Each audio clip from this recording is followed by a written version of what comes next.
भगवान राधा कृष्ण के चरणारविंदों में शतकोटि नमन और वंदन।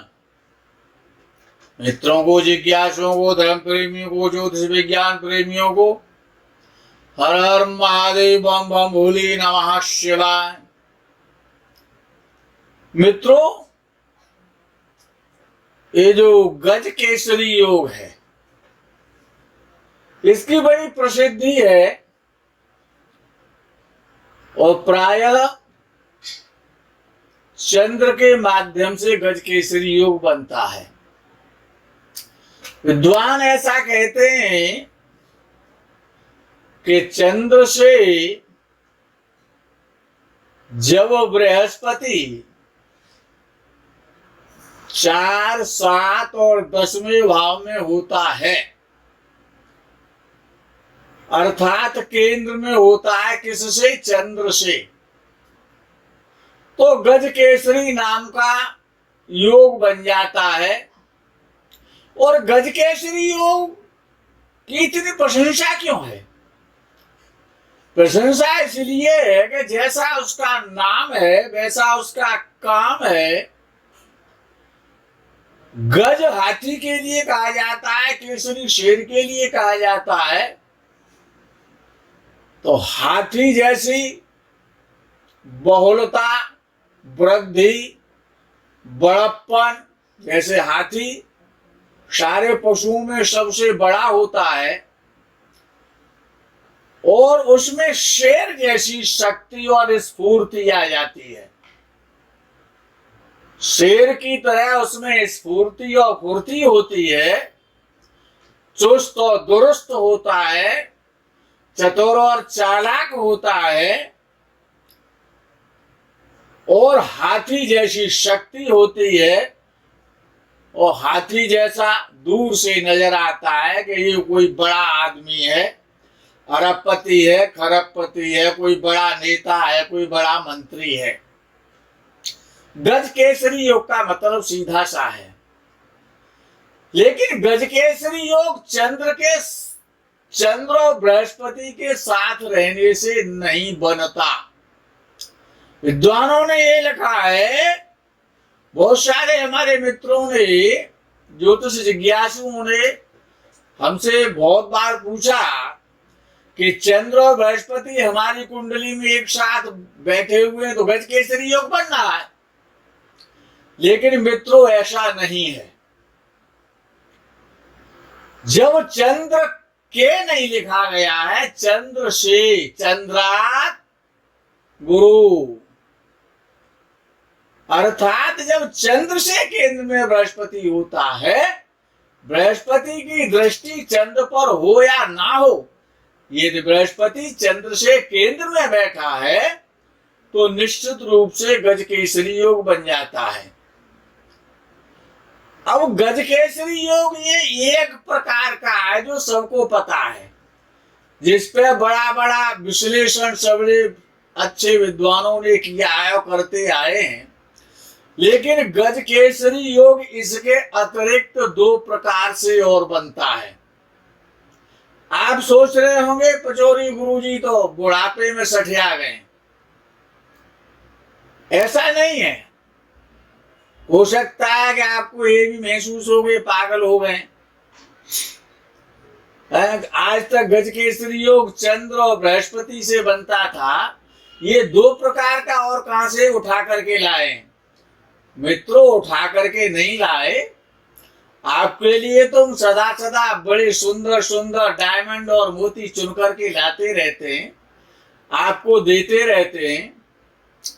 तो 2 प्रकार से कैसे बनता है वो, यदि आप चाहें तो जातक पारिजात का अध्ययन कर सकते हैं।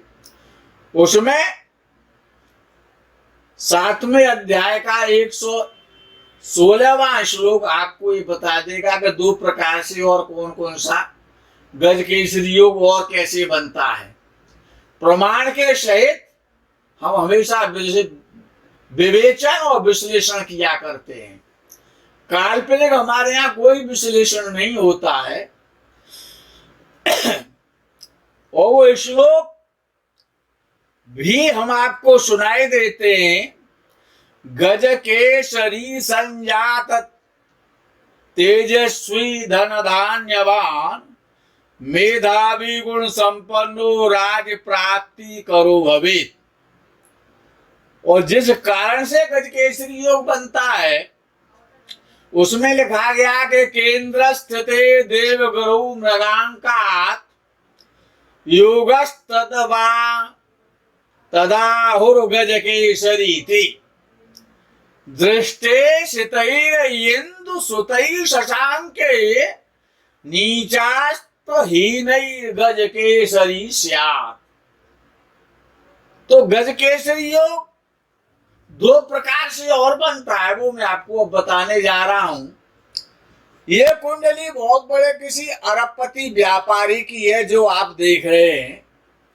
जो बहुत बड़ा अरबपति व्यापारी हुआ था, वृश्चिक लग्न है, चंद्र और राहु एक साथ तीसरे भाव में बैठे हैं, शनि कुंभ राशि का चतुर्थ भाव में बैठा है, सूर्य उच्च राशि का बुध के साथ और छठवें भाव में बैठा है, शुक्र सप्तम में बैठा है, केतु नवम में बैठा है, मंगल एकादश में बैठा है, बृहस्पति द्वादश भाव में बैठा हुआ है।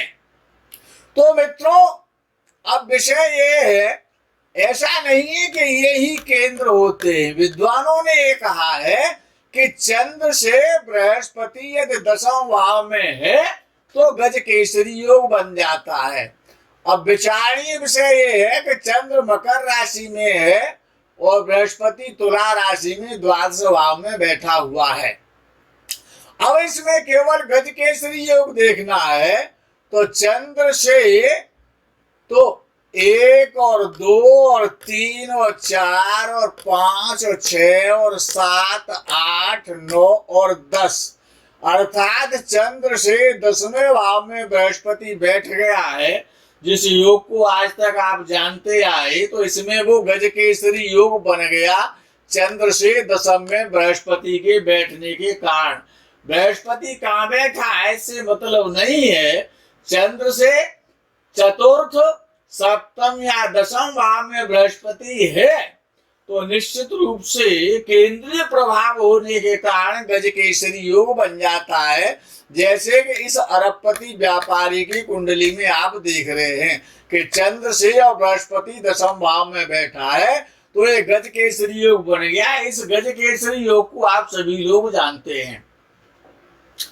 अब जो दूसरे प्रकार से जो गज केसरी योग बनता है वो किस प्रकार से बनता है वो आपको मैं अब बता रहा हूं कि अच्छा, हर गज केसरी योग में चंद्र की प्रधानता है, चंद्र की ही प्रधानता है। चंद्र को देखना पड़ेगा, चंद्र को किंतु परंतु में या साइड से नहीं कर सकते। चंद्र के कारण ही गज केसरी नाम का योग बनता है। वो कैसे बनता है कि बृहस्पति,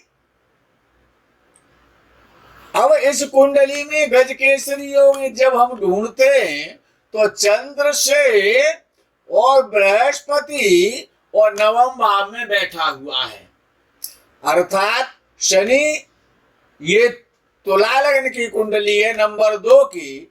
अब इसमें चंद्र और बृहस्पति से गज केसरी योग नहीं बनना, तो अब इसमें गज केसरी योग दूसरे प्रकार से बन रहा है जिसका महर्षि पाराशर और बराहनहरि ने बड़ा उल्लेख किया है। वो कैसे बनता है, और ये किसी प्रधान, ये एरे गहरे नत्थु घेरे की कुंडली नहीं है, ये रूस के प्रधानमंत्री की कुंडली है। जो कभी रूस के प्रधानमंत्री रहे थे उनकी ये कुंडली है। तो तुला लग्न की कुंडली है, लग्न में शनि बैठा है, चतुर्थ भाव में उच्च राशि का मंगल बैठा है, पंचम भाव में शुक्र बैठा हुआ है, छठवें भाव में बुध राहु बैठे हुए हैं, उच्च राशि का सूर्य सप्तम भाव में बैठा हुआ है और बृहस्पति अष्टम भाव में है और केतु और चंद्र द्वादश भाव में बैठे हुए हैं। अब जब विचार किया गया तो चंद्र से 1 2 3 4 5 6 7 8 और 9 अर्थात 9वें भाव में त्रिकोण में तो बृहस्पति है चंद्र से, लेकिन बृहस्पति केंद्र में नहीं आ रहा, तो इसमें चंद्र और बृहस्पति के द्वारा और गज केसरी योग नहीं बनना, लेकिन गज केसरी योग इसमें बन रहा है, जिसको कि आपने शायद अब तक नहीं जाना होगा, आज आपको उसको जान लेना चाहिए। अब वो बन कैसे रहा है कि जब दो शुभ ग्रहों की दृष्टि और चंद्र पर पहुंच जाती है, चंद्र को दो शुभ ग्रह जब देखते हैं तो वहां पर भी विद्वानों ने गज केसरी नाम का योग बताया है, जिसका श्लोक मैंने अध्याय संख्या और श्लोक संख्या और श्लोक बोल करके आपको सुनाया है। अब विषय ये है कि अब इसमें दो शुभ ग्रह ऐसे कौन से हैं जो कि चंद्र को देख रहे हैं, जिसके कारण ये व्यक्ति यद्यपि मानते हैं कि शनि उच्च राशि का है, मंगल उच्च राशि का है, सूर्य उच्च राशि का है, ये ग्रह उच्च राशि के हैं, लेकिन भाग्य स्थान का स्वामी बुध तो नीच राशि का है।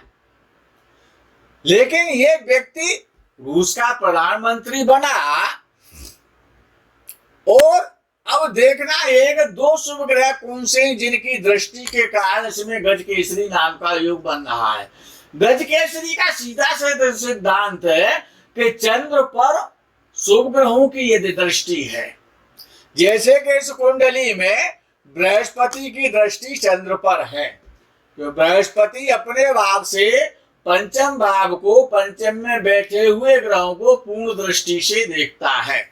तो 1 2 3 4 और 5 अर्थात बृहस्पति की दृष्टि और चंद्र पर पहुंच गई है, तो एक शुभ ग्रह के द्वारा चंद्र को देखा गया, चंद्र में ऊर्जा आ गई, सात्विकता आ गई, और बृहस्पति तो देवताओं के गुरु है, तो दैवीय कृपा हो जाती है बृहस्पति की दृष्टि के कारण।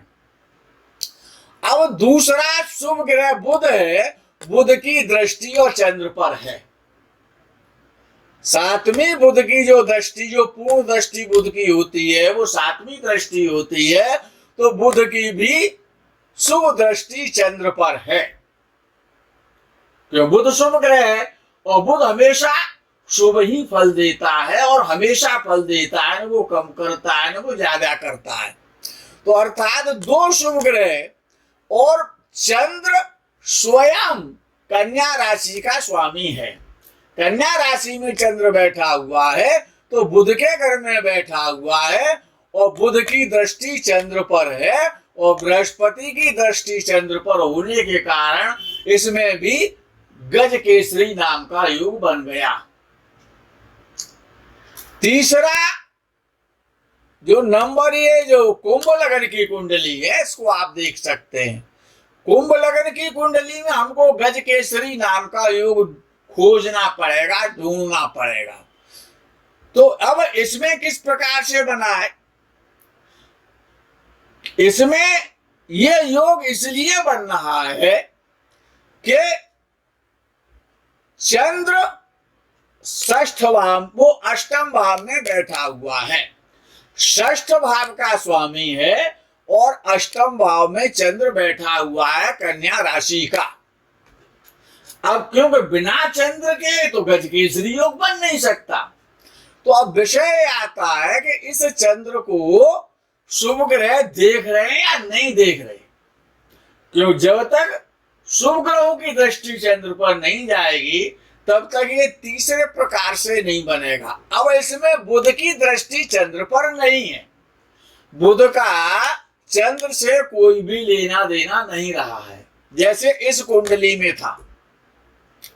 ये जो कुंडली है, ये भारत में कोई गृह मंत्री रह चुके हैं चौहान साहब, उनकी ये कुंडली है, ये भारत के गृह मंत्री थे। अब इस कुंडली में बृहस्पति की दृष्टि चंद्र पर जा रही है, बृहस्पति द्वादश भाव में है, कुंभ लगन की कुंडली है, सूर्य बुध राहु लगन में बैठे हुए हैं, उच्च राशि का शुक्र द्वितीय भाव में है, शनि वृषभ राशि का चतुर्थ में है, मंगल पंचम भाव में है, केतु सप्तम में है और चंद्र अष्टम में है और बृहस्पति द्वादश भाव में बैठा हुआ है। कौन सा ग्रह किस राशि का इससे कोई लेने देना नहीं है। अगर बृहस्पति नीच राशि का तो शुक्र उच्च राशि का। अब विषय आता है कि बृहस्पति की दृष्टि और चंद्र पर पड़ रही है 1 2 3 4 5 6 7 8 और 9। नौवीं जो पूर्ण दृष्टि बृहस्पति की होती है वो चंद्र पर जा रही है। दूसरा, उच्च राशि का शुक्र सप्तम पूर्ण दृष्टि से चंद्र को देख रहा है। और यदि भाग्यवशात अगर ये बुध भी शुक्र के साथ बैठ जाता तो इसकी जो गजकेसरी नाम का जो योग बन रहा है कि बृहस्पति की भी दृष्टि है और शुक्र की भी दृष्टि है, तो क्योंकि चंद्र के अतिरिक्त ये 3 ग्रह बचते हैं, बुध है, बृहस्पति है और शुक्र है। लेकिन मित्रों याद ये भी रखना है कि सूर्य से चंद्र थोड़ा दूर होना चाहिए। चंद्र सूर्य के साथ ना हो और चंद्र सूर्य के पास ना हो, यही शर्त है। तो चंद्र में शक्ति और ऊर्जा, उसकी चमक और उसकी लाइट बनी रहती है, प्रकाशित होता रहता है। तो इस कारण से ये गृह मंत्री भारत के रह चुके हैं, आज संसार में नहीं है। तो शुक्र की दृष्टि, एक शुभ ग्रह की दृष्टि और बृहस्पति की दृष्टि, ये 2 शुभ ग्रहों की दृष्टि के कारण, और इसमें भी गजकेसरी योग बना है। गजकेसरी योग 2 जब शुभ ग्रहों की दृष्टि जब चंद्र पर पड़ती है, एक ग्रह की दृष्टि से नहीं बनेगा। 3 शुभ ग्रहों में से बुध, बृहस्पति और शुक्र, इनमें से 2 शुभ ग्रह की दृष्टि चंद्र पर जा रही है तो निश्चित रूप से वो गजकेसरी नाम का योग बन जाता है और उसका फल उतना ही सुंदर और श्रेष्ठ और बढ़िया और धनवान बनाने वाला, सम्मान दिलाने वाला, समस्त प्रकार के भौतिक सुखों को प्राप्ति कराने वाला, ऐसा श्रेष्ठ ये गजकेसरी नाम का योग बन जाता है। यदि 3 शुभ ग्रहों की दृष्टि चंद्र उच्च राशि का हो भाग्यवशात, या स्वराशि का हो और कारक भाव में बैठा हुआ हो, तो ऐसे जब चंद्र पर बुध बृहस्पति या शुक्र बृहस्पति या बुध बृहस्पति शुक्र की दृष्टि यदि पहुंचती है तो बहुत सुंदर श्रेष्ठ गजकेसरी योग का निर्माण होता है और ऐसा व्यक्ति सैकड़ों वर्ष तक उसका नाम अमर रहता है। समस्त प्रकार के ऐश्वर्य, समस्त प्रकार की लक्ष्मी, समस्त प्रकार का सम्मान, भूमि भवन वाहन, उच्च पद के साथ, बड़े सुखों के साथ उसको प्राप्त होता है। मित्रों, आज के इस प्रकरण में इतना ही। आगे के प्रकरण का आपका इंतजार रहेगा। तब तक के लिए हर हर महादेव बम बम भोले नमः शिवाय। जय गो माता की।